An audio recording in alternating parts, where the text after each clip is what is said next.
Yo, what's going on, boys? We got the man, the myth, the legend, Brandon Carter. This is the first person that introduced me to online coaching and high ticket sales. Brandon, for the people watching that don't know who you are, introduce yourself. Oh, well, thank you, man, for that intro, man. My name's Brandon Carter, King Keto on Instagram. Man, I've been doing online training and teaching trainers how to do online training for about 15 years. I started in during the recession in 09, right? It was after my father he committed suicide, and I had to figure out a way to make some bunch of money, right? So I just had a bunch of jobs, and I had the idea, man, what if I train people online? And that was like a real novel concept in 2009. And a lot of trial and error, a lot of working with a lot of different mentors, reading a lot of books, buying a lot of courses. There were no courses on how to do online training, but just internet marketing courses, Facebook ads courses. And I eventually figured it out, built like a multi-7-figure online fitness business. And over the last 7 years, I've been teaching other people how to start their online fitness business. Yeah. Oh, that's amazing. That's amazing. I'll give you guys a backstory too, if you don't know me, and how Brandon Carter fits into that. So I was just posting gym content because, right? I was a skinny kid. I didn't necessarily want to make money, but I was like, I want to inspire people. Yeah. So I posted before and afters on TikTok, I was telling you. And I amassed a big following, but I looked at my bank account. I was like, I don't have any fucking money. And I remember thinking around that time, I wish I could just get paid to work out. I was like, if I could work out and not have to slave away at a 9 to 5, be able to pay for food, supplements, bills. I wasn't thinking of all the flashy shit now, like the jewelry, the cars, etc. I was just like, man, how am I going to pull this off? So I started selling these low ticket PDFs.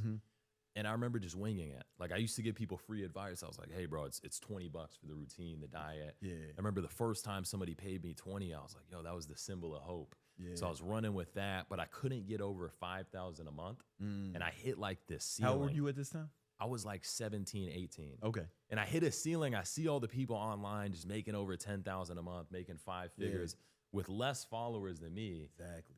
And I was scrolling YouTube one day, and then one of your ads popped up. I don't know YouTube which ad it was. Yeah. I think it was you in a mansion holding 2 dogs or something. You know what I mean? And you just talking about online coaching. You said one thing that just blew my mind. It was man, it's as easy as getting 25 people paying you 80 weekly to make 6 figures a year. Yeah. And I was like, what the fuck?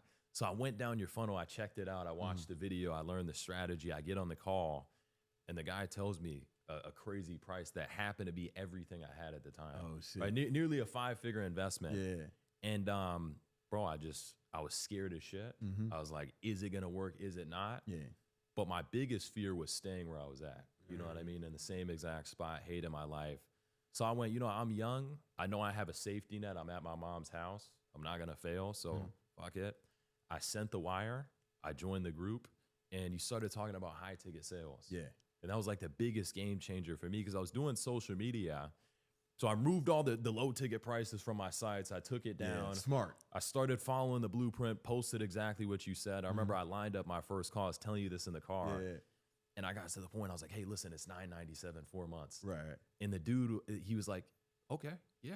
I was like, yes, let's go. I was like, let's fucking get it. Yeah. You was hyped. And then the dude was like, whoa. hey, yeah, Vince, actually, I'm going to get back to you. And I was like, fuck. But then I just knew, I was like, even if I got that far, I can do it again. Yeah, so yeah. next call, I was like, hey, it's $9.97. And then the guy was like, I got to ask my mom. But I hadn't watched all your videos yet, so I didn't know how to handle it. I was just like, oh, okay, no worries, bro. Get back to me.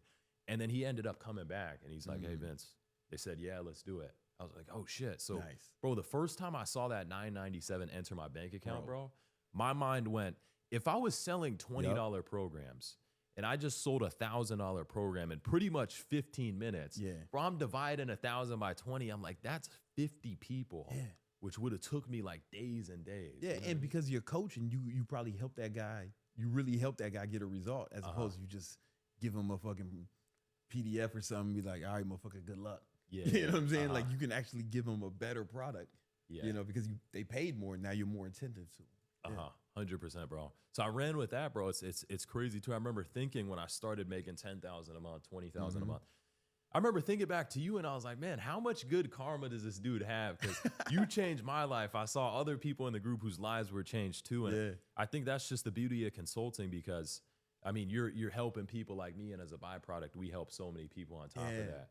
And it's just a ladder of good karma. So like, explain too, I mean, you've been in the game for, you said 15 years, right? Yeah, about 15 years, man. 15 years. What was like the breakthrough? Because I remember you said you were working at a Gucci store or something. Oh, no, bro. So I had 4 jobs. You know, after my father committed suicide, it was during, and then the whole, I don't know how old you were at this time. You might have been a baby, right? You might not have been born. What year were you born? I was born in 2003. Okay. So you was alive, but you don't remember this. The whole global economy collapsed. It was like fucking crazy. And it was right after my dad died and he left a bunch of fucking bills and like tax shit. I had to take care of my mom, my sister, her kids. And, you know, this online shit wasn't the way it is now, right? So I was like, all right, fuck it. I'm just gonna get a bunch of jobs and figure it out. And I went to college and I couldn't even get a job because it was record unemployment. So I started working for a moving company. No, I would wake up early. Like I would train people in the gym. I was still a trainer. Then I would work at the Prada store, security for like 8 hours. And then after that, I worked for a moving company.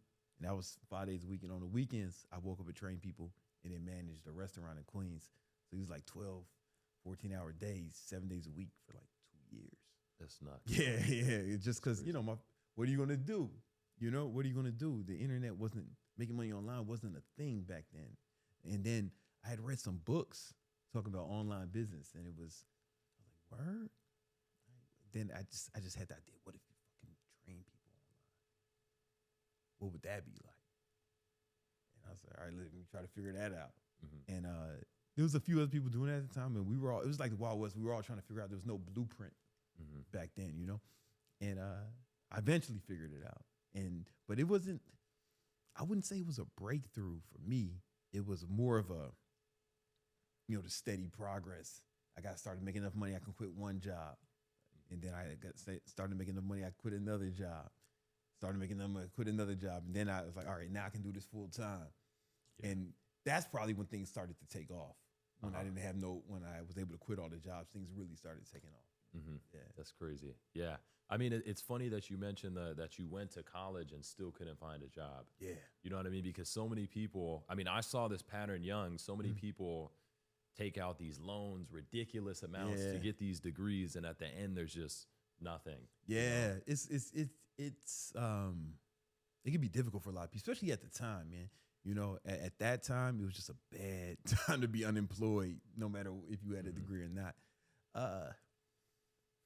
You know, and there's some people who might be watching who be thinking about going to college. If you're gonna go, man, it's cool, man. Just go to an in-state school. The average here in Florida, if you get in high school, if you get a 3.5 GPA, you can go to school for free. You can go to state college for free. In Georgia, and my son lives in Georgia, right? I'm divorced, right? My son lives in Georgia with his mom, and if you get a 3.0, fucking B average in Georgia, you can go to any state school, Georgia Tech, Georgia State, Kennesaw State, any of those schools for free, right? So go to a state school if you're going to pay, and you don't want to be all in debt because who knows what it's going to be like, you know, 10 years from now, 5 years from now. 5 years ago, there was no AI.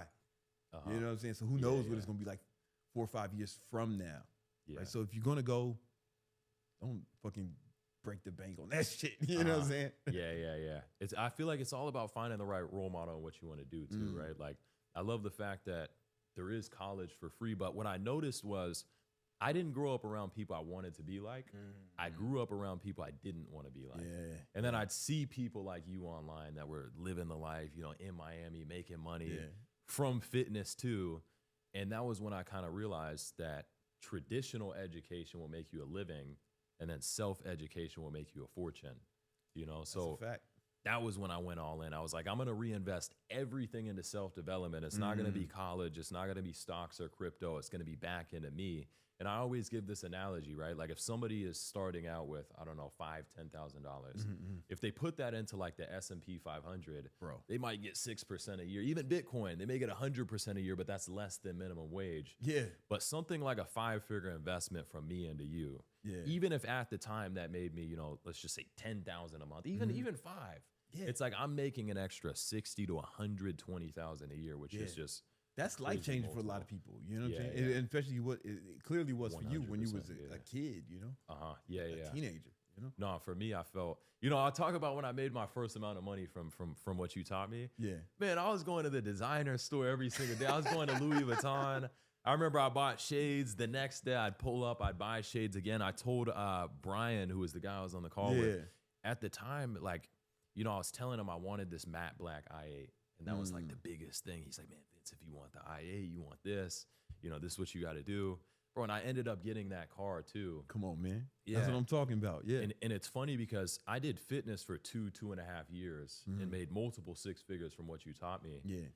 And then it was like I found that a lot of people were just asking like, yo, how do you do it? How do you know? And it wasn't that I even wanted to switch to consulting. It was just like, bro, so many, how do I make money? I'm like, bro, you got to get in shape for how do I make? I'm like, bro, you got to get in shape. But on that same topic, bro, it's just the financial freedom that your community allowed me, bro, is just fucking life-changing, bro. Hey, man, I'm happy to hear it, man. And I'm proud of what you accomplished, man. Every time I see one of my students who, like, done well, somebody who came up through our program, especially if they, you know, they started from, like, nothing. Like, you spent your last money. You know, and I've heard that story a lot. They spent that, like, you know, they didn't tell me till after that they emptied their accounts, you know? And, yo, that shit is just, it's a beautiful thing, man. It's something about the sacrifice and going all in, though. You know what I mean? Because I always say if it's for free, people won't do it. Like, I knew that I invested everything. You're going to get everything out of it. And the thing is, like, education is almost boring. I got like, you know what I mean? Like, if you're learning some shit and, like, watching hour-long videos and all these modules, like, if you didn't pay, you wouldn't want to do that shit. But the fact that I knew I paid, bro, I was just studying. And even when I got bored, I think you said something about, like, this isn't for entertainment, right? It's to teach you. And I was like, fuck, okay, I got to tune into this. I'm on my notebook and stuff. I'm falling asleep sometimes. I'm like, nah, I got to lock in. And it's just, it did take discipline, but the sacrifice is what pushes you. Yeah, man. You know what I mean? And you had the right attitude because you were like, and it's probably because you spent so much money, right? You had the attitude, like, I'm going to get something out of this. Yeah. You know, like there was this one, because I still spend money on personal development and coaching. So I paid this one dude $25,000. This was maybe not long ago, like a few years ago, for a weekend to help me with something, you know, some high level shit. I don't want to talk about it because people might know who it is. And after the first day, I was like, fuck, all right, he got me. But you know what? I'm gonna make sure I get $20,000 of value out of this. You know what I'm saying? In some capacity, right? So for me, when I hire somebody to work with me or a consultant or a coach, I'm not looking at them like, oh, is this gonna be worth it? Are they gonna get it from me? I'm like, no. I'm gonna get my money's worth in one way or another. And it seemed like you approached it with that same sort of vigor, you know? Yeah, it was price versus cost, bro. Because like I knew, you know, the price was 5 figures at the time. I knew the cost of me staying at $5,000 a month. Like people don't know how that feels too, to hit the same exact ceiling every single month. Every single month I had an optimistic attitude and I was like, nah, I'm gonna pull it off this month. I had an ego too. I was like, man, if they're doing that shit, I should be doing it. I don't need anybody's guidance or advice. And it was just me dropping the ego and just understanding that the most expensive thing is the knowledge you don't have. I was like, if I just knew how to make the extra 5K a month because I was peaked. I'm like, that's costing me $60,000 a year because of my own ego. And I put my ego down. I was like, some people just know shit more than I do. Let me see what they got to say.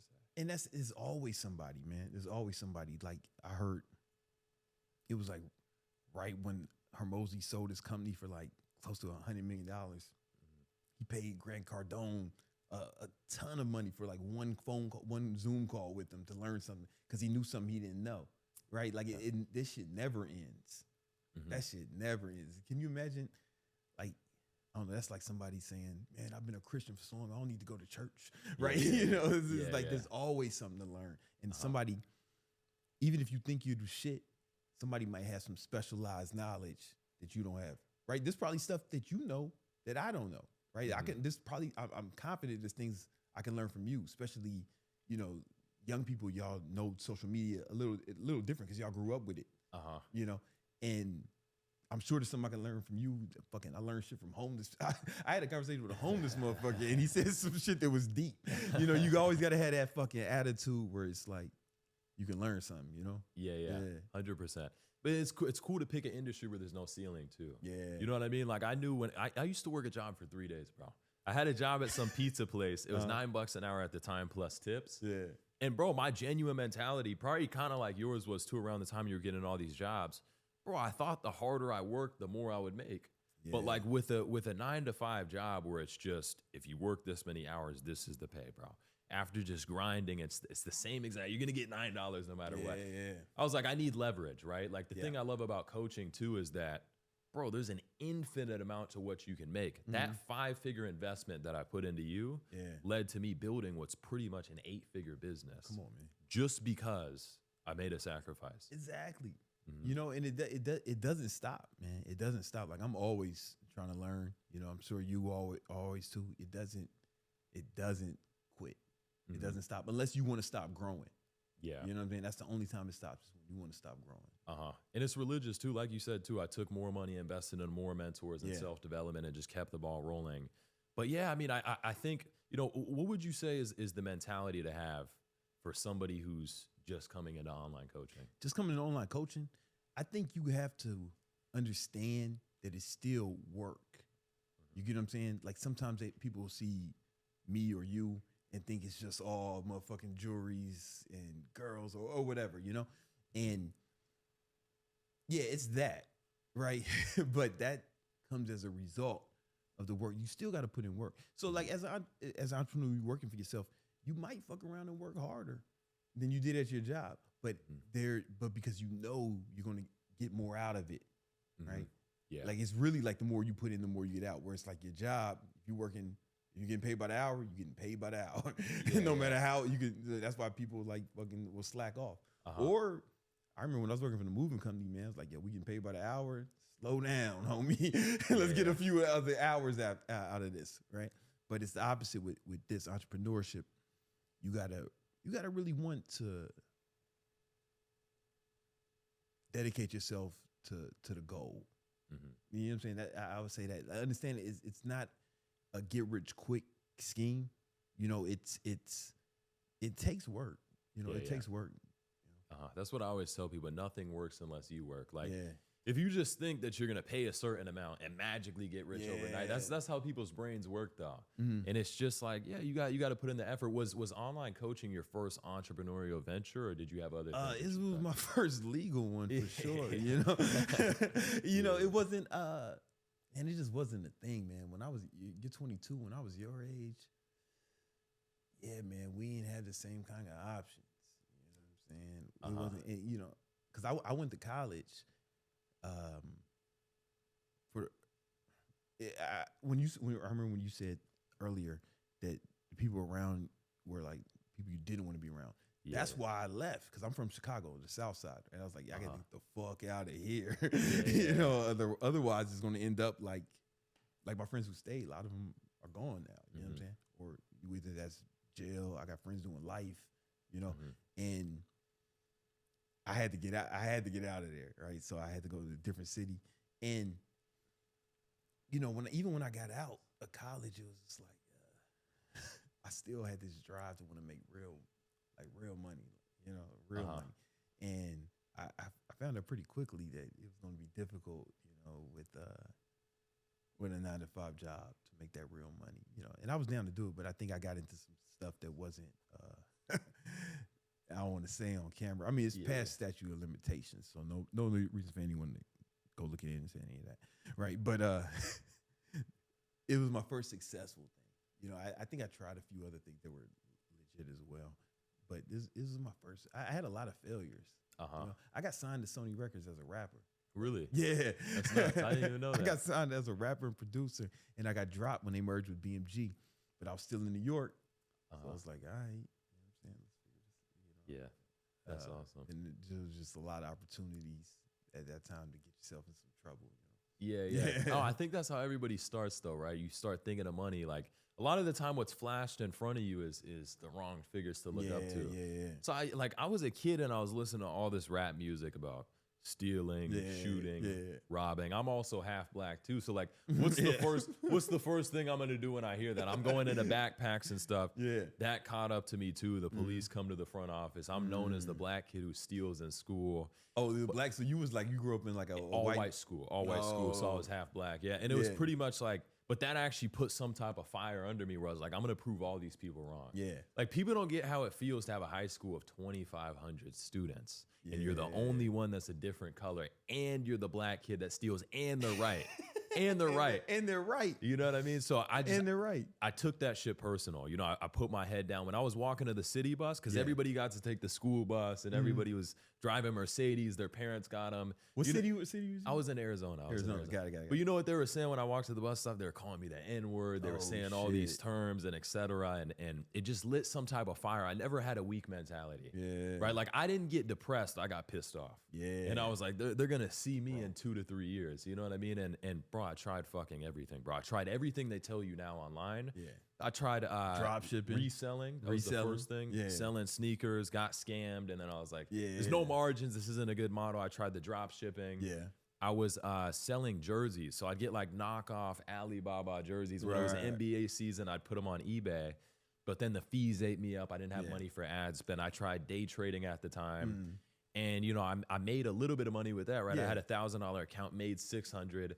Didn't put a stop loss, blew the entire account. Yeah, and this was around the time I joined your thing and I quit that. I was like, I'm going all in on one thing I'm passionate about. Yeah. You know, I hear so many people online that say, oh, well, don't follow your passion, do what makes money. I'm not going to lie. Like following the passion, I feel like was a big reason that. Same, man. Because I always loved working out and I always loved training people. You know, fun fact, I'm from Chicago, the South Side. I got sent away to military school. Because I got into some trouble, you know, as kids do. And my parents had the wherewithal to send me to a military school. And I was the only black kid in my senior class. You know what I'm saying? So it was I was the one. I understand that, and you know, I dealt with a lot of the same shit, you know. But I remember when I was 16, I started working out, and then one summer, I went home back to Chicago, and I started training with this dude who's a friend of the family, and he like really coached me over this. He took me under the wing. He was older dude, but he was like super swole, and he really coached me. He was head of Louis Farrakhan security. Like he was like no nonsense. Right, he Golden Gloves. He taught me how to box, and I was like, all right. So all summer I spent, man, I had that rage. I was like, I'm gonna fuck one of these motherfuckers up. I can't wait. And then funny thing happened. I was a little bigger, you know, you get the new gains and shit. And I went back, but them kids, they wasn't trying to fuck with me no more. They started asking me for advice. So I was like, all right, man, this what I do, you know, teaching them what I learned. And I saw how it changed them. And I was like, bro, I love training, you know? And it was a passion for me too. Like just training people, helping people accomplish their goals. People don't get it too. Like as a man, the first thing that people can respect you by isn't even money. It's not even nice things. It's physique. Because if I was still skinny as shit and I get out of a Lambo, I'm a robbery target. On the flip side, it's like you get out of a nice car and you have the physique. That's the foundation. People respect that. So it's funny because this is another angle too, where when I joined your group, I wasn't as big as some of the other people in the group. Like you talk about size-wise. Yeah. And instantly there's a little bit of insecurity. Like, is this for me? Is it going to work, et cetera? But then I realized I don't have to be the biggest bodybuilder. Because I went from skinny and made progress at this time, like it was like 30 pounds or so. And it was me selling the transformational aspect, That's right? what it is. Yeah. I wasn't selling, hey, I'm a bodybuilder, et cetera. I was like, look, I went from skinny to where I'm at now. And actually that's more relatable. It's more relatable than even being an IFBB pro or something, right? Yeah, like, sometimes the guys who are in the best shape have the most difficult time selling online training because it doesn't seem believable. But like your transformation from when you were like just a skinny kid to having some muscle, right? There's a lot of kids who's like, that's what I want. Yeah, you know? It's insane, and it's believable for them, you know? Yeah. It's insane, bro. So that was the biggest thing for me. And then, I mean, following wise too, here's the thing. Like I used to think that I had no good followers. Yeah. You know what I mean? Like I didn't really struggle with following, but I was like, man, these people, you know, they're not quality buyers. They're not this, they're not that. Then I started learning about nurturing, how you don't really find the perfect buyer. You almost build the perfect buyer through your content. Yeah. So that was what I focused on. You know, I focused on teaching people the mentality side of it. And once they had the mentality and they were ready to work, they dropped the excuses, they built a strong mindset. You know, it's like, it's almost like even if people don't buy your coaching, you change so many lives just with free value. Yeah. You know? Yeah. And then when they are ready, who they're going to come to. Exactly. You know what I'm saying? Who they're going to come to that person. So like even my sales team, everybody, I'm like, yo, even if you don't get the sale right now, it's all good. You know, just, he'll be ready. You know, she'll be ready at some point. Because that happens all the time. Like motherfuckers come back like a year later. You know what I'm saying? Yeah. Because people don't look at it like planting seeds, right? It's like when you first, like this is really how it started. You first start out, you have your DM call outs, you tell people message you. Somebody leaves you on scene, it gets discouraging. Yeah. Somebody tells you to fuck off, it gets discouraging. And then that stacks up, but people don't understand that there's compound interest. Yeah. Right? Like if you have, let's just say like 10 conversations a day, maybe 50 conversations a day. If you stack that over 365 days, bro, there's unlimited seeds that are sprouting at different times that people are like, yo, I'm ready now. Yo, let's work. And they just see you keep leveling up. That's what it was for me. Like I was 160, 170 when I joined your thing. By the time they started seeing me hit like 190 or so, they were like, dog, you're the proof in the pudding. I'm like, dog, you should have been here a few years ago. Let's line up a call. You know? I watched you. Then they watched you, and now it's like, because people sometimes, a lot of times people are skeptical, you know? But if they watch you for long enough time, and you know what it's like? It's like this, man. You listen. I don't even know if you know this analogy because you're so young and you've been with your girl for so long. But it's like some girls, you can fuck them the day you meet them. Some, you know, a week or two later. Some man, you might have to someone make you wait. And so it's all buyers are the same way. Some are ready to go right now.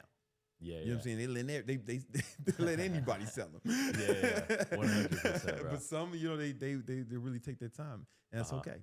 You know? 100%, bro. That's funny. Don't try to fuck on the first date. Yeah.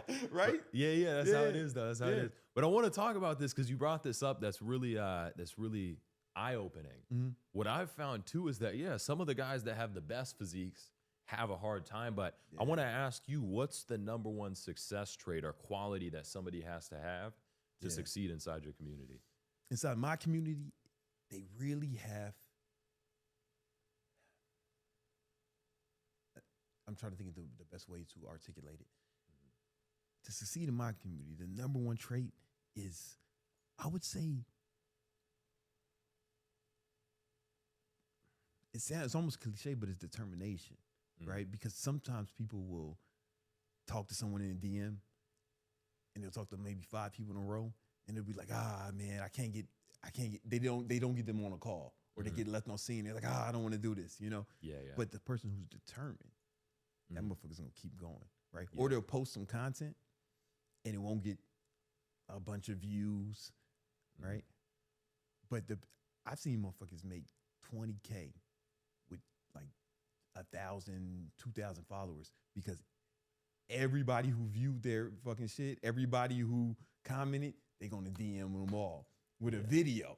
Hey man, thanks for liking my shit. You know what I'm saying? What's going right? And they do that over enough time. And yo, you don't. If you're doing high ticket, you don't need a whole lot of customers to make good money, right? So if you got motherfuckers be discouraged, man, I only got fucking 10 comments. Yo, did you DM them though? You know what I'm saying? Did you holler at them? You know, and not everybody's willing to be that deterministic. You know, some people are easily discouraged. No, I love that. I love that because I used to say it was belief, but that's funny. It is determination. Like it's a lot of traits. That's why it's a lot. It's a lot of traits. I had to. But determination is the biggest fucking thing because they don't give up. You know what I mean? Like it's those motherfuckers that are like, bro, I'm going to get a client. Like it's usually on the flip side if somebody's like, man, I hope this works for me. You know, I hope that's the exact opposite. But that determination too. But we don't let people say try in our community. Like if anybody says try, I'm like, what? Like, no, I'm working on it. Or like, you know, because who would you bet on? The motherfucker said, man, I'm trying to do this. Or the motherfucker who says, I'm gonna do this no matter what. Yeah, yeah. The only try I want to hear is or die trying. That's the only acceptable try. You know? Yeah, that's funny, bro. I don't let them say I hope. You know what I mean? Yeah, I like that shit. I'm like, you can't. I'm like, don't hope for it, work for it. You know what I mean? So I like that. yeah. A lot of people do think they need this ridiculously large following, but Man. I always say it's as simple as 5 people 2K, or maybe even 4 people 2.5, because people don't get there's so much financing now too that we didn't have back in the day. I don't even think there was financing when I joined your group. Nah, not like what we have now. Like now we got Klarna, you know, there was none of that shit. all types of shit you can do now. Yeah. A lot of it integrates straight with Stripe, Yeah. you know, or whatever. And it's there's and you can do your own financing too. Like I tell people, man, all right, man, try to get 1,000 for 12 weeks. This is the minimum, right? Some of my students charge a lot more, right?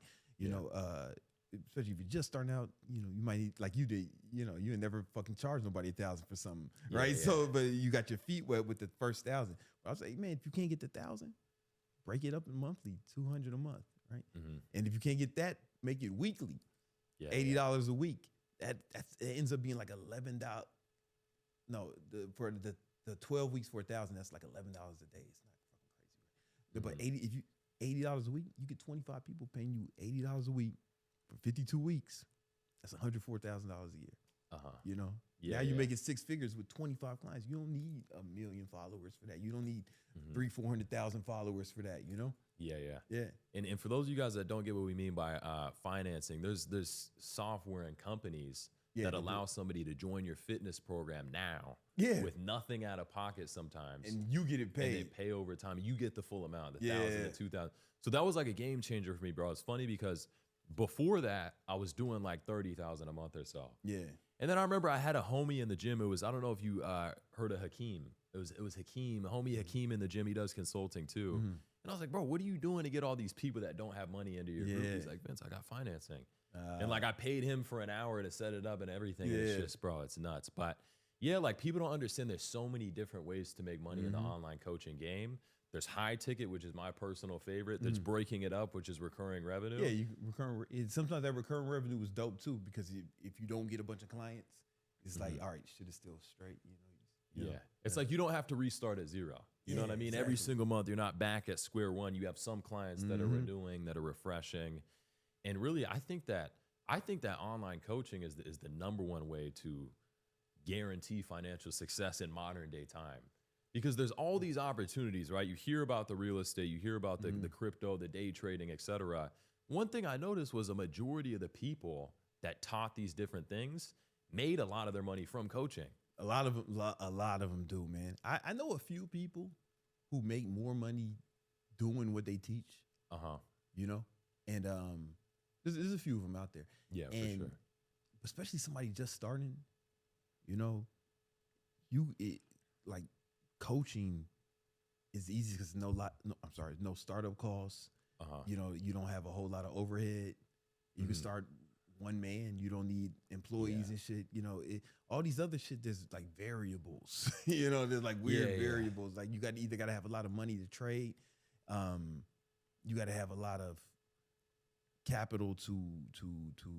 Well, you don't need a lot of capital to drop shit, but then there's other variables. I you know what I don't get though? I don't get how people have low margin businesses, because we know coaching, we know info. So it's like, you know, you got to pay your sales team, you got to pay the ad spend, you got to pay, et cetera. Now this is where we're at. If you're starting out, you don't need shit. But when I think of where we're at and what we make versus what we keep sometimes, I'm like, how the fuck are you going to build a dropshipping business with 30% margin? Bro, you know, so you got to have high volume for it to make really work. Because I had a supplement company at one point. We had an exit, right? I can't talk about the numbers, right? But you know, we had to put up numbers to make that shit work. We had to put up numbers, and it was more intricate. Right? Like it was harder. Like it's harder to put up big numbers with something cheap, because that's what you have to do, right? Low margins, and you have to sell a lot of it. It's more difficult. Like it's way more. I was super excited to get out of that business because it was just different. There was a lot of moving parts, bro. You know, with the fulfillment companies, and then having the CRMs with automation. It was a lot, bro. Yeah, Yeah. I call it. So most people, they have this mentality. I did too before I joined your thing. It's the low ticket rat race. Yeah. Right? Like it's like, oh, I want to have the cheapest program because other people charge more, but there's always going to be somebody cheaper. Yeah. Before you know it, you're selling $2 fitness program. You can't pay your bills. So one thing that you talked about heavily was not charging based on market, but charging based on the service. Yeah. You know what I mean? And once I thought about that, like, oh shit, 4 months of my time for $9.97. And when you really map out the hours of that, of giving somebody tech support, of helping them, jumping on the calls with them, it was a no-brainer. You know what I mean? Yeah. So And it's a better service. yeah. Right? Like online coaching is better than selling courses. Because we've all bought a course or something and didn't finish it or didn't go through it. All of us. You know what I'm saying? Yeah. But if you pay someone for coaching, you're gonna show up more. You know what I'm saying? Like and that you got someone keeping you accountable, someone hitting you up. You know what I'm saying? It's it's a better service. And I like what you said about like being the cheapest. That's a losing game, because the problem with a race to the bottom is you might win. You know what I'm saying? Like you might win a race to the bottom, and then what? There's no prize there. You know? Yeah. That's funny, bro. Another big thing was community, though, right? Like for me, you know, in a world where it's funny because you've been in the game way longer than I have, but even 3 years ago, online coaching wasn't nearly as popular. It's like a booming industry. Bro, it's big. It was like there was like, even when I went 4 years ago when I joined your thing, like there was nobody doing online coaching like that. So like for me to see a whole group of people of 1,000+ people that were all speaking the same language that I didn't even know existed, bro. You know what I really thought at the time I joined your thing? What's up? I was like, where the fuck else am I gonna get some shit like that? That was literally what I was like. Where else am I gonna go? You know what I mean? And at the time, that was the only spot. You know what I'm saying? Really like that was it basically the only spot. Yeah, we had a monopoly on it. You know, and I wish I wanted to create what I wish I had. Right, because I had to figure it out. Like all of us was doing it at the time. We had to figure, and I'm piecing together shit from, you know, other marketing gurus and trying to apply it to this, you know, and I had to change it because they were all talking about selling courses most of the time. I'm like, well, this is different, you know, what I'm doing. And it was like doubt. It's like, man, everybody's doing something different. Is this a thing? You know what I'm saying? Like we all had to figure it out. But when you get into a group or a community where people are doing it, you know, people are doing what you want to do, it feels more real, you know. That's why, you know, if you show up to the calls, like you probably remember, like first thing I was like, all right, how much money you make this week, you know, because I want the new people to come in and see it and be like, oh, this is real. This is not bullshit, you know. Yeah, that's what I love about it, bro. But yeah, it was that group. It was the group that allowed me to have faith, because you know how it is. Even my mom was like, Vincent, you don't know this guy. Be careful. You know, I was like, nah, mom, look at this group. This dude just made $1,000. This dude made this and that. And she's skeptical too, you know, and I get it, right? You her son, you know, parents just want the best for you, man. So they're gonna be, especially moms. You know, I see my mom with my son. I mean, not my son's mom with him, and you know, I get it. You know what I'm saying? But you did the right thing. It looked like you did the right thing. Yeah, 100. No, 100%. It's funny because you hear the mom, and then my friends too. My friends at the time, bro, Vince, you know, you're the method. This is that. I'm like, bro, you're broke. I'm like, what are you talking about? I'm like, I'm not listening to you. Don't listen to the broke. I'm like, we're doing the same damn low ticket shit. Yeah. So all I did was take a leap of faith, and if being the method looks like 8-figure business, Rolls Royces, Lambos, Miami, you know what I'm saying? then I'll be the fucking method any day. You know what I mean? Yeah, but it's awesome, bro. It's awesome. But yeah, I mean, what's your main motivation now? Because you've been in the game for over a decade. Me, man, you know, I don't look at this like it's a game, right? But I don't look at it like Mario, where you beat the game and then it's over. Me, it's like Minecraft. Like the goal is to keep playing and keep improving. And most of my boys who like, I got a lot of friends who are like high level and shit, and we all kind of think about it the same way, man. It's not like we love the game. You probably the same way. Like you just love the game, man. You want to keep going. You want to keep playing. And I think that's the goal, to keep playing, keep leveling up. And I really just enjoy, I really enjoy coaching people. Mhm. You know, I always have like ever since I told you that story when I was 16, right? Like I really enjoy coaching people, and it's rewarding to me, man. You know, Mhm. and so that's what I think about. And all, but now I got a son, so I think, all right, he thinks I'm the fucking man now, right? But he's 8. He just turned 8, Mhm. right?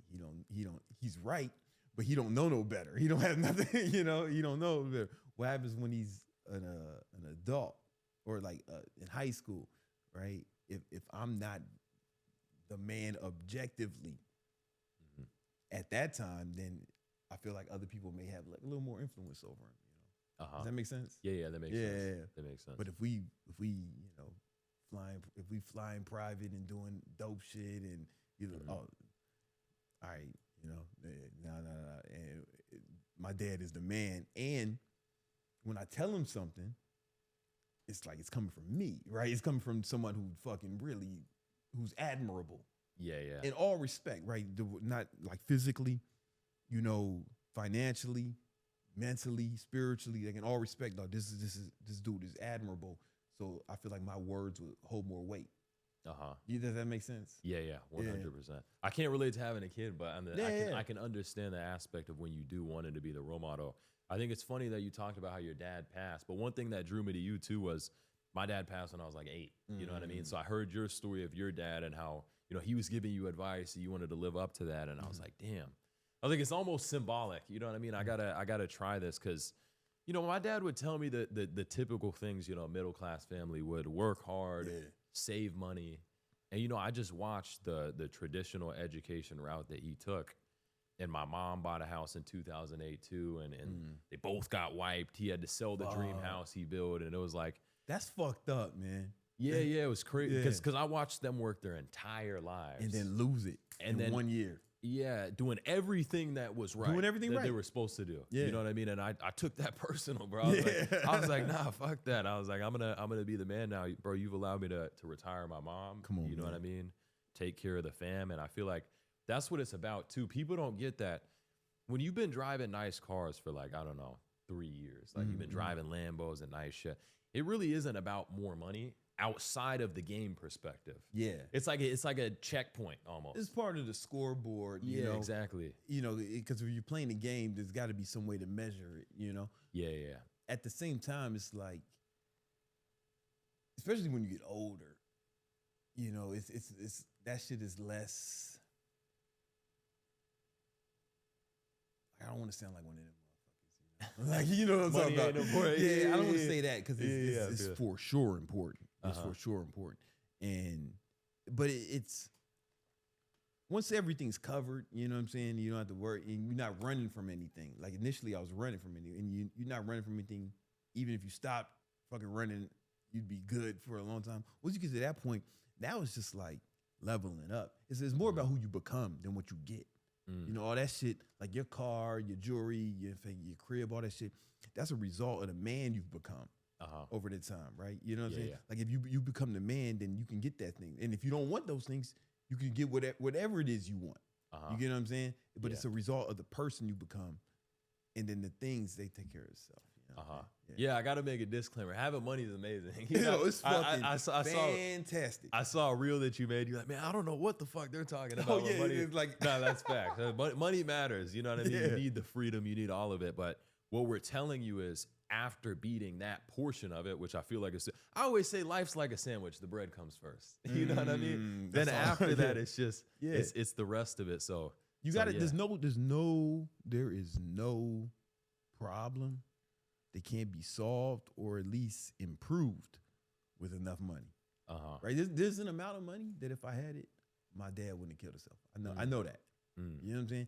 And I kind of vowed to myself to never be in a position where I couldn't like financially help out a family member or someone I care about if they're in a situation, right? Yeah. Like when my cousin died, man, I grew up with him, and he was like basically one of my best friends my whole life, right? And one of the big reasons for me moving here was like, yo, my cousin is here. G was his name, and he died in a car accident, right? And he had 2 kids, man, 2 little kids, you know. And it's like now the mom, he had no life insurance and nothing. So that their mom was telling me, oh yeah, we might have to take the little one out of the private school. I was like, nah, she good. Let's keep her in private school. You know what I'm saying?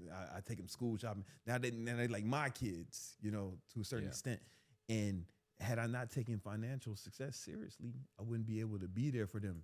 You know, it's one thing to just take him to Chuck E. Cheese and shit, but I mean like really there for him. Like I give his mom money every month. I help take care of those kids because they lost a whole second income, you know? And if I didn't have money, I wouldn't be able to do that. You know what I'm saying? Like you wouldn't be able to retire your mom without money. So money is critical. You know, like it's something you should take serious. I hate when people belittle money. It really bothers me. It's like a coping mechanism. I really hate that shit. You know? I think the most selfish thing you could do as a man is not want to become financially successful, because everybody that's saying money isn't important is selfish. You know, they're going, oh, you know, money's not important. I'm more focused on God. I'm like, you don't think God wants you to serve people and take care of your family? Come on, man. And money is just a measure of that service. So for me, like the reason I was fearless too in investing in myself and taking risks, it wasn't even about me. You know what I mean? I knew that my mom was a single mother and it was me and my brothers. And I wasn't thinking about if I fail. I just knew my mom didn't have the same like fearlessness and conquering heart that I did because I was a young man. And I was like, she can't because she had kids, right? She has to be more cautious because she's older than you and she got people to take care of. You got to be more cautious when you got responsibilities. You know, you didn't have to be. And I was like, fuck that. I wasn't focused. Like, it's funny because failure wasn't even an option in my mind. That's what I'm saying. Like that's the trait of ultra successful people. Now I've seen successful people on the plane of like, I don't know, making 6 figures a year, maybe even 7 figures a year. They go, what if it doesn't work? What if it does? But what I've noticed about where I'm trying to go and the people that I see where I'm trying to go. Don't say it's trying, man. I can't say trying.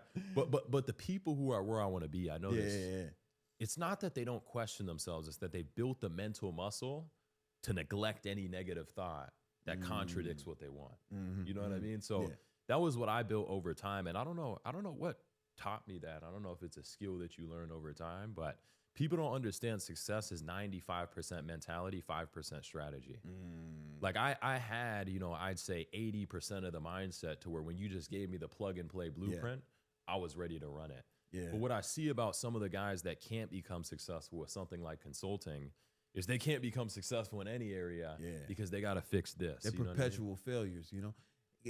To your point, man, I've seen some people do shit that on paper looks all the way wrong and succeed, but they were just so determined to win. You know what I'm saying? Like, and they went all out. Like I've never seen someone go all out and fail. I mean, like working at capacity. You know what I'm saying? Like doing all that can be done every day. Like the people who I see fail at any endeavor, which is coaching, fitness, fucking college, right? They kind of pussyfoot, you know. They do a little bit, and they're too easy on themselves. They say bullshit like, "Oh man, you know, I deserve to take a day off," or you know, man, hey man, I did this, man, I can take one day off, won't kill you, or yeah, I can eat this, eating this one. I'm not easy on myself at all. I'm hard on myself. Pause. Right? If I sleep past 6, I fucking hate myself.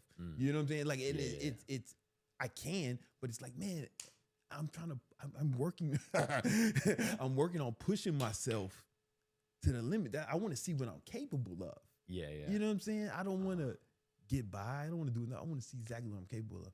And I've never seen someone go all out. I mean, 100% capacity each day and fail. It just doesn't happen.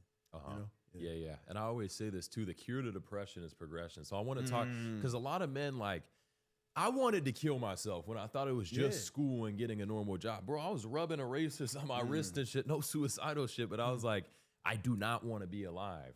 And the reason, like, for me, and I'm not advising anybody to do this, but the reason I dropped out was because I knew I was going to kill myself. I just knew, you know, and I was like, first I became a conspiracy theorist. That was my escape. I wanted the world to end. That's coping mechanism. I was like, man, there's Freemasons, there's all this shit, the system lizard set people up. and all that. Hell, bro, I was going down that whole rabbit hole, bro, because that was the only escape outside of what I thought was just destined. It's coping mechanism. And I wanted the world to end. And then I started seeing that another way is financial freedom. right? Another way is instead of complaining about things you can't control in theory, why not focus on what's in your control, which is making money and having freedom to not be a slave, to not be nearly invisible your entire life, to not get disrespected. And the other side to that, which is being somebody, bro. Yeah. You know what I mean? Just somebody important, being an inspiration, taking care of the people around Leaving you. the world better than you found it. You know what I'm saying? Bro. Like, yeah. you know, the people, oh man, you know, people do all types of shit to cope, right? The conspiracy theory shit is coping. Not to say there's not to say some of that shit, but people have to feel better about themselves, right? You know, and no one wants to believe that it's their fault, you know? It's their fault. So it'll be conspiracy theorists, or it'll be like, yo, man, it's because I'm black, you know, or it's because, and I'm not saying that, you know, black, brown people don't face a different challenge. What I'm saying is not is it insurmountable? No, then shut the fuck up and let's go. You know what I'm saying? Like, or I'm a woman, right? All right, is it something you can't, you saying you're incapable of succeeding because you're a woman? No, then shut the fuck up. Let's go. Right? I don't think about nothing I can't do. I always think about what I can do, and I never let what I can do stop me from doing what I can do. You get what I'm saying? So I remember I had a lot of friends, because it can really fuck you up, especially when Trump lost to Biden. I had friends, man. You know, I got a lot of conservative friends because I'm rich, right? A lot of Republican friends, and some of these motherfuckers were going crazy, like legit crazy. One of my boys, this dude he used to run ads for like a lot of big name guys. I don't want to say anybody's names, right? But he was one of the best Google ad buyers. That's what he was known for. Like top tier, like waiting list to work with him. If I told you who the guy, if I mentioned the guys he named, you'd be like, oh shit, the guys he worked with. And he was a friend of mine. And after Trump lost the election, you know, he kind of just like radio silence for a minute. Then he would just have these cryptic posts on Facebook. Next thing you know, this motherfucker was arrested for storming the Capitol. You know what I'm saying? Like, for what, motherfucker? Yeah. That ain't do shit. You know, he couldn't, and he didn't get out. I mean, he got out when he snitched on a bunch of people, I guess. Right? But it's just like, yo, man, you did all that for nothing. You know what I'm saying? Like, why not just focus on the things you can control? The last election, I was like, I wasn't tripping. I was like, oh, yo, man, whoever wins the election, I'm gonna find a way to succeed under those circumstances. Does that make sense? No matter what circumstance I find myself in. That's how I think with all political matters. Like I was in Dubai, and I guess the Iran and Israel thing was going on. They just got bombed. They were shutting down the airports. And I see a lot of people speaking on, you know, the Palestine versus this. I know that if I'm not willing to pick up a fucking AK-47 and go fly out there, I'm not speaking on it. You know what I mean? Yeah. You know, people, I'll be like live, and somebody say, yo, man, free Palestine. I'm like, yo, I get it, right? But I don't think, you know, Benjamin Netanyahu's watching my IG fucking live, looking for suggestions on foreign policy matters. You know what I'm saying? Like, it's a lot of that shit is a way for people to pretend they doing something. You know what I'm saying? Yeah. But you're not doing something. You're not doing nothing, right? These motherfuckers ain't even calling their congressman. Like, at least if you was doing that, I'd be like, all right, cool. You know, at least he's doing something. Like, get outside and protest. You know, go pick up the weapon. If not, then, yo, man, I feel like I can't change the world, but I can change my world. Yeah. You know what I'm saying? I can change the world of the people around me and my family. That's all you can. I really try not to think about anything that I can't control or change. Yeah. You know? And I think that's the purpose. If there is a system, if there is a game, I think the purpose is to keep you distracted on things outside of you. Because it's so easy to get lost in that. Like, a lot of people aren't even the main characters in their own lives. Bro. A lot of people are just, yo, did you hear what happened with this? Did you hear about that guy? Yo, this dude's doing that now. I'm like, what about you, bro? Yeah, you man. What you doing? You know? And one of the ways I get around that, man, I preach this all the time. This changed my life. This changed my life. What I'm about to show you. So, like, I plan every hour of every day in my calendar. So, like, if you look at my shit, that's why I pulled it out, right? Because that's crazy, bro. But for me, if I'm doing this shit, if I'm like, when you said you want to do this, all right, I put it in my calendar, I estimated how long it might take, right? And now every day's choreographed, right? So I ain't got time to think about motherfucking some bullshit. I ain't got time to focus on some bullshit, right? I ain't got it, and it got rid of like all my bad habits when I started doing that. I stopped smoking weed and stopped drinking like 10 years ago on accident. You know, I didn't even have to try because my that shit wasn't in the calendar. And I packed my day with actions that would lead me towards my goals. Yeah. You know what I'm saying? No. And No. It's a game changer for me. So like if I try to sneak that into every podcast I do because it really changed my life. That if there was one thing, it was that. You know what I'm saying? I started. It kept me focused on what I wasn't controlling, and because I started doing it because I suffered from depression as well. I was diagnosed with bipolar 2, right? And my father probably had it too. Probably led to shit. And like you said, man, what'd you say? The secret, the way to get out of depression is progression. Yeah. Yo, listen, if every hour of every day is focused on progression, you don't have time to be depressed. Yeah. You know what I'm saying? And I think it's that men think they're so much different when we're all the same in some aspects. We're like, if I wasn't doing shit and I was watching other people and not taking action, I'd be depressed too. Like depression isn't a sign that, you're some magical alien. It's a sign that you need to do something different, right? Yeah. Like when I was depressed in school, I took it as a sign to do something different, right? Like, and all of that was cured. I think it was Tate that made an analogy about this. He's like, if I gave you a Dubai mansion, multiple supercars, multiple hot women, he's like, you wouldn't be depressed. And it's a crazy analogy, but it's facts, but the devil lies in those empty moments. Like between this podcast and whatever is left, the devil lies there. When you're laying in bed, you might fucking want to jack off. You know what I mean? Like even having a girl, what I noticed, bro, if I'm like procrastinating and shit, that's when I start thinking about hoes, right? On the flip. So I know if I keep myself busy and purposeful, like purpose driven, that's how I stay. And I guess you could call that religion, bro. You know what I mean? It's just staying on your path. Yeah. Staying on your path. I summarize it like this: a man that lacks purpose distracts himself with pleasure. So many people get depressed and want to off themselves because they do what everybody tells them to, and they focus on happiness and they focus on the next event and the next pleasure. When we're purpose driven, like even when I'm stressed, I'm happier than bouncing around at a party. Like even if in the early stages, bro, when I first moved to Miami, like I told you, my business is falling apart and collapsing. I was more fulfilled than I would be bouncing around at some club with hoes. Just because it's not about the emotion at the time. It's like fulfillment is a temporary feeling. Like a lot of people think that like I say, money buys happiness. It doesn't buy fulfillment. A lot of people think that, you get rich and then, there's an empty void that's gone, or you retire your mom, there's an empty void, or you do all these things. But that void is filled by, like you said, just action and working on something. Yeah. As men we're meant to build. And, it's like money can give you a lot of pleasure, and it can prevent a lot of negative emotions. It can prevent a lot of negative emotions, right? So, but there's also stress, there's also stress, like you got more responsibility now than you did when you were living with your mom. Oh yeah. You know what I'm saying? Yeah. Like, and that's a weight that you got to hold a little bit. You built to hold it, right? But it's the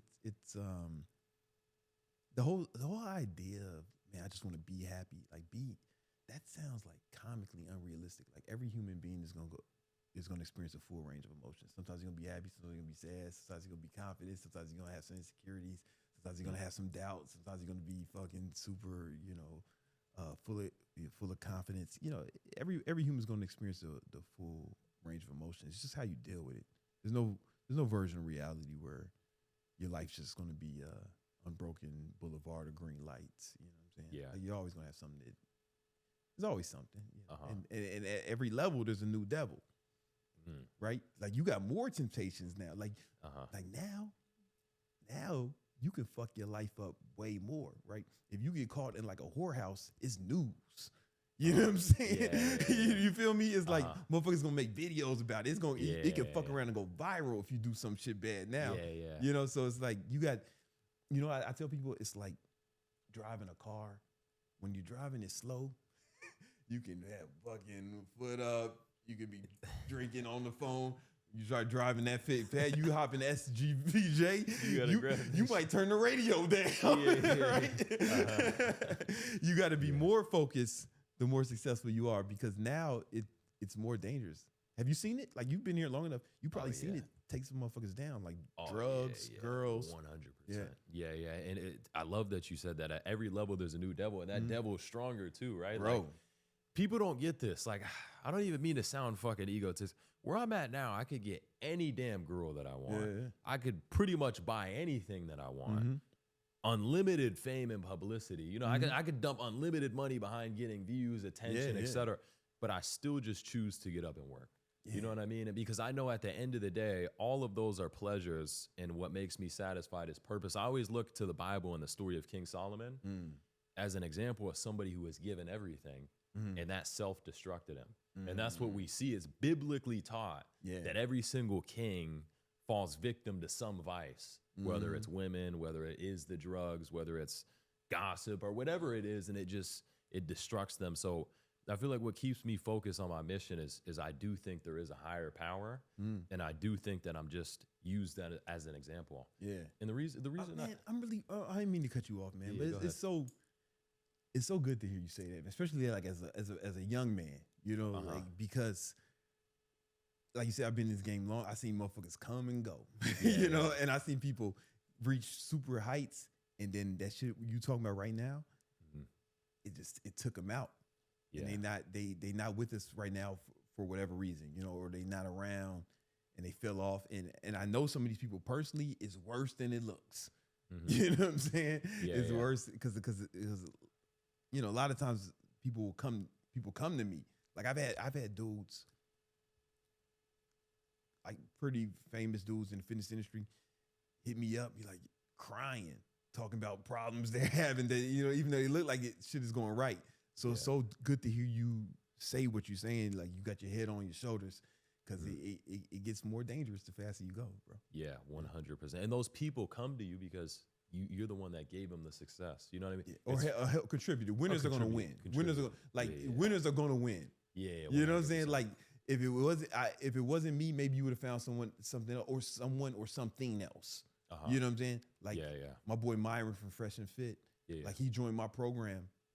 And that's how he was able to quit working for the government. And then he had enough money to start the podcast. And he always like gives me credit, which I appreciate. But at the same time, it's like, when is it going to win? He might have found another way. I'm just happy I was able to facilitate. You know? 100%. But I look at it like a match. Like I look at coaching like you got a self-sufficient flame. Yeah. Right. So there's some people that you can light them up and they'll have a self-sufficient flame.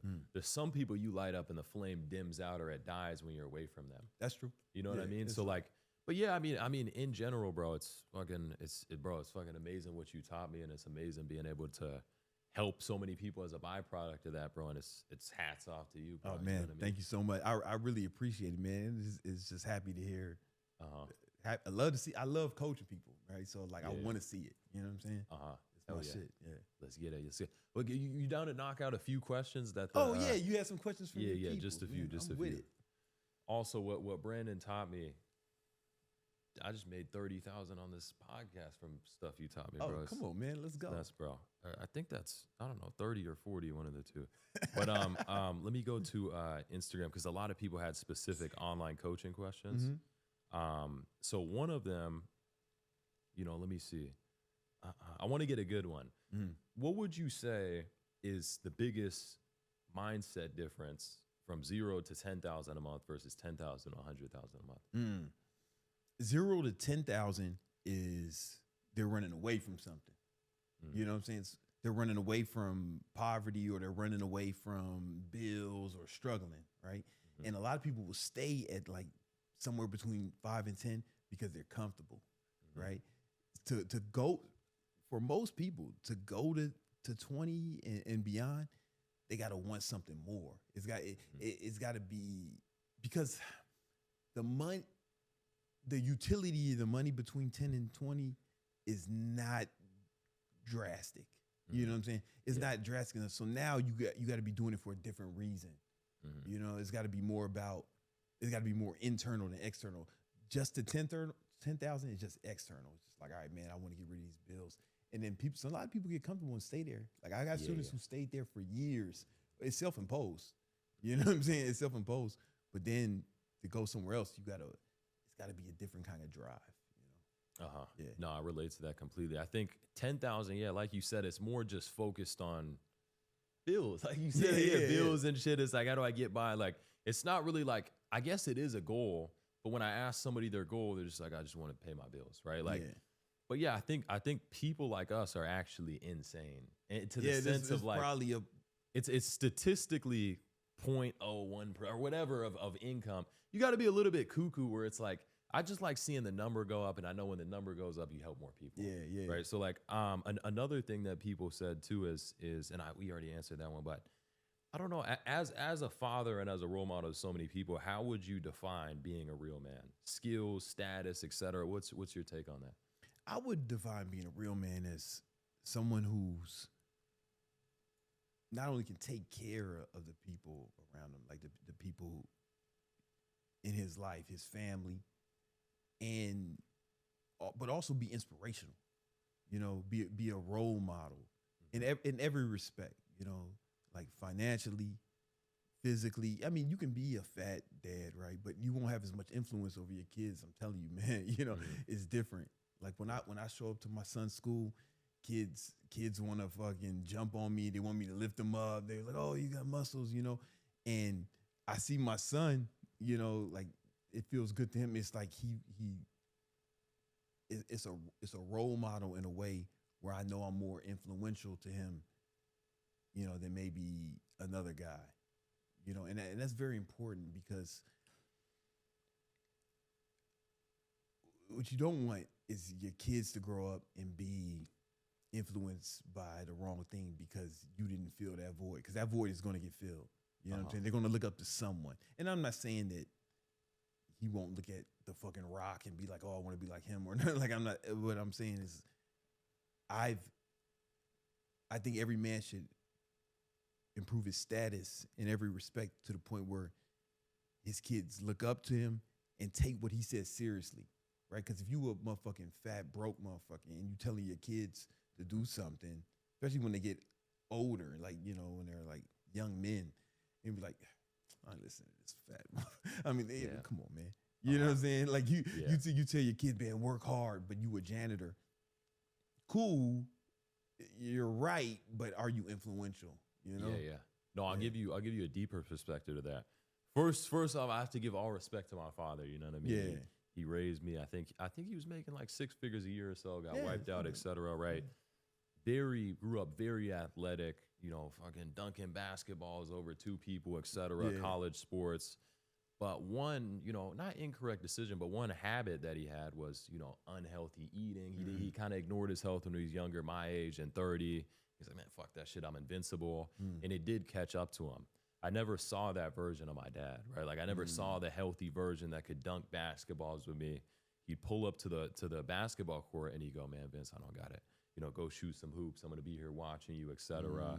And he had me in all these, coaching class, boxing coach, baseball coach, right? Basketball coach.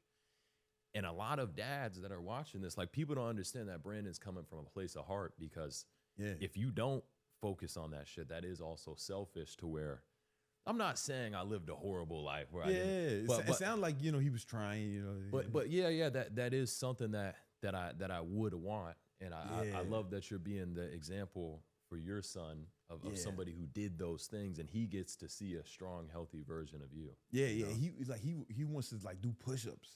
Yeah, when man, we're awesome. together, shit like that, it's like, whereas my dad was kind of fat, my dad had always had a gut. And I loved him. He was my best friend, but he couldn't give me no health advice. He couldn't tell me to work out or eat right. But now I can say that shit with integrity. I can tell my son, yo, you want to be strong, man. You gotta eat that. You gotta eat that protein. You gotta eat Whereas like my dad, if he would have said something like, all right, motherfucker. You get what I'm saying? Yeah, he's sure. more influential if you are more admirable. Yeah, yeah. I think the biggest thing my dad gave me was wisdom, and I think every single generation is the opportunity and ability to improvise on the weak points. Yeah, you it sounds like you an improvement on the 100%. design, you know. Yeah, yeah. And I want my son to be a better version of me. You get what I'm saying? Because I've made a lot of mistakes, and you know, I feel like I'm an improvement on my dad, and I think my goal is my son to be improving on me. Yeah. And I want to summarize it on this topic because, you know, you hear me talking about money, you see the money aspect online to coaching, but people don't understand this conversation right here. Yeah. Where the reason that coaching is so profitable, I want to start off with a universal principle. The amount of money you make and the amount of money behind an industry reflects the amount of service and the good it is for the world, right? So the reason this industry is booming is because, you know, health and longevity in general, on top of fitness and being respected, is what a lot of young men are missing. Yeah. And, you know, this industry growing and people pushing that and promoting that and giving men a new sense of meaning when they want to kill themselves like I did should be rewarded, you know? So I think that everybody should strive to get in the best shape possible and push others to do the same. Yeah. You know? And even though there's more coaches now, there's more opportunity, man, because the obesity rate keeps going up. And the fucking childhood obesity rate keeps going up. So they keep making new customers for us, right? And we gotta, but you know, somebody's got to help these people. Or the number one, you know, something I think about, man.